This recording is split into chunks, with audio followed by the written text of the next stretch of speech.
Roads. In the world of Minecraft, there are three things roads do. One, they make it easy on your feet. Two, they're faster and directing. And three, they act as landmarks.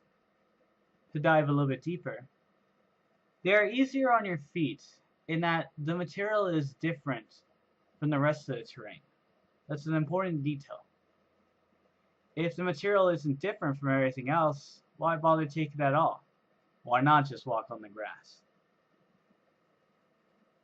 To dive deeper on them being faster and more directing, a road shows you how to get somewhere.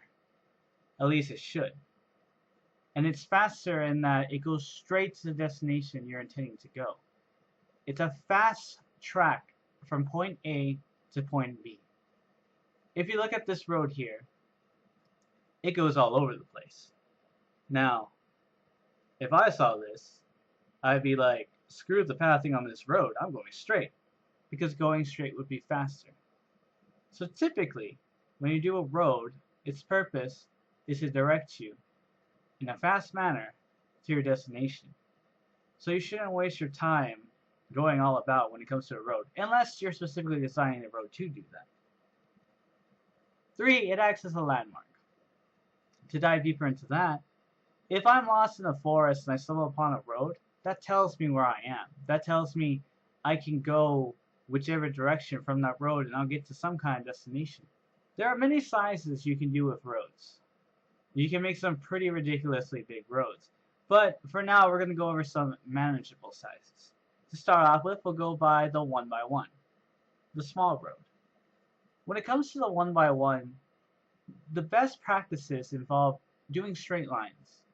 I don't recommend going in diagonals or making straight curves. While you're more than welcome to do it and to experiment, it can be confusing. Whereas if it's straight, it's really easy to understand where the road's taking you. Also with a 1x1, consider your character. Your character is pretty much 1 meter wide, 2 meters tall. So ideally, a 1x1 road is made for one person going in one direction. Moving on to a 2x2. 2x2 gives you a little bit more flexibility with turns or curves. You have a lot more freedom in a 2x2 than you do with a 1x1. And there's more room for, let's say, two-directional traveling. People don't bump into each other. Or a large animal like a cow can conveniently take the road as well. Or even a horse. Taking it up one more level and you have the 3x3. This is a lot more roomy. And you can be a lot more flexible with the curves, the turns, or whatever direction you want to take the road. Because it's easy to understand where it's going.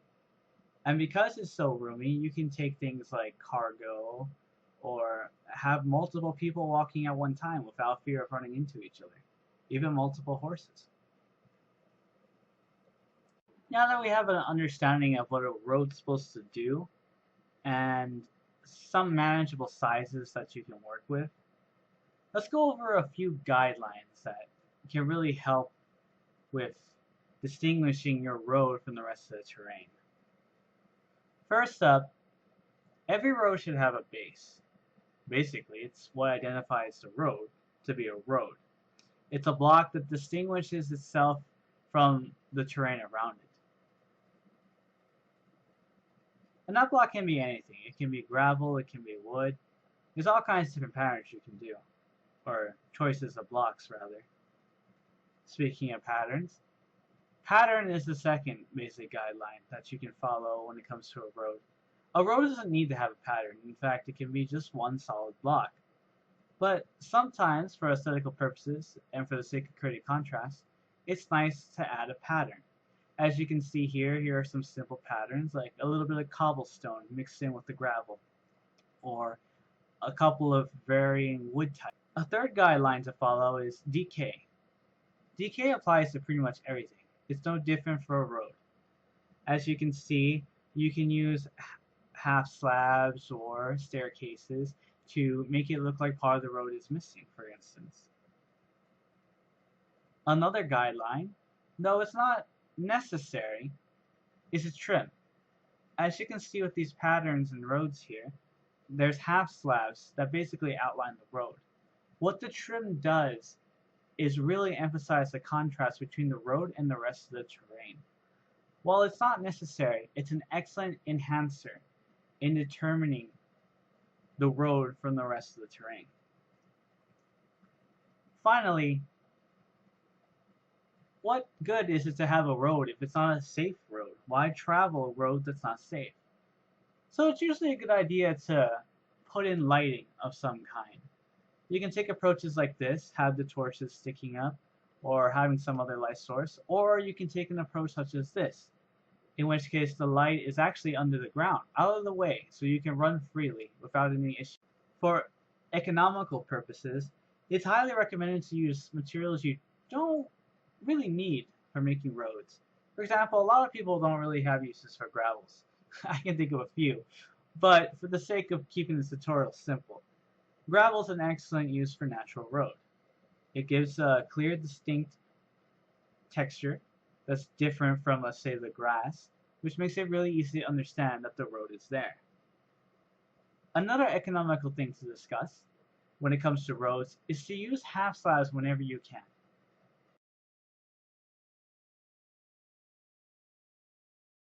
As you can see here, I'm using half slabs of cobblestone, and they look like full blocks. They're not, but because I'm using half slabs, I can place more than I would if I was using blocks. Unless, of course, you have all the materials in the world, then you can be a complete douchebag and make your road made out of diamond blocks. It doesn't matter. But to recap on pretty much today's lesson is a road should do three things. It should be easy on the feet, it should be faster in directing, and it should act as a landmark. Three sizes that are manageable and easy to work with is the 1x1, the 2x2, and the 3x3. Working a smaller road, you want to keep the lines as simple as possible so they're easy to understand. If you go bigger, you can do more curves and fancy turns, if you so choose. 5 elements to road design is to make sure it has a base, optionally a pattern, optionally decay, optionally trim, and I'll go with mandatory lighting. Lighting's pretty important because of safety. Of course, you don't have to do anything I say, but that's my recommendation. In any case, adventurer, I hope this has been very helpful to you. If you have any questions, feel free to ask in the comments. Until next time.